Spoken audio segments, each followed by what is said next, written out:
నిరీక్షణ prayer house మరియు centre సంఘముల తరపున శరీరధారిగా మన మధ్య నివసిస్తూ ఉన్న యేసుక్రీస్తు నామంలో మీ అందరికీ నా శుభములు. నేటి దేవుని మాట మత్తయి సువార్త 24వ అధ్యాయం 35వ వచనం. ఆకాశమును భూమియు గతించును గాని నా మాటలు మాత్రము గతింపవు. ఈ అధ్యాయంలో క్రీస్తు తన రెండవ రాకడ అంత్యకాల పరిస్థితులు, లోకాంతం గురించి తన శిష్యులకు బోధిస్తూ ఉన్నాడు. అనేకులు మోసపోవడం, యుద్ధాలు, కరువులు, హింసలు, తప్పుడు ప్రవక్తలు వంటి విషయాలను ఆయన ముందుగా తెలియజేశాడు.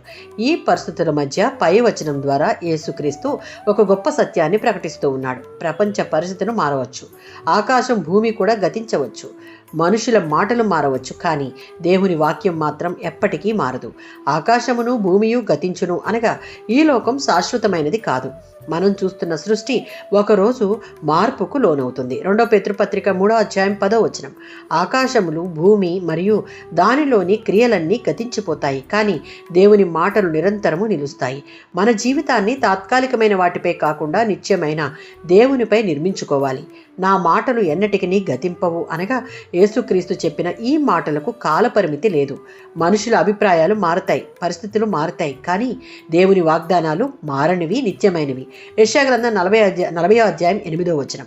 గడ్డి ఎండిపోతుంది, పువ్వు వాడిపోతుంది, కానీ దేవుని వాక్యం నిత్యము నిలుస్తుంది. 119వ సంకీర్తన 89వ చరణం. యెహోవా నీ వాక్యము ఆకాశమందు నిత్యము స్థిరపరచబడి ఉంది. మన పరిస్థితులు మారినా వాక్యం మారదు. మనుషులు విడిచిపెట్టినా దేవుడు విడిచిపెట్టడు.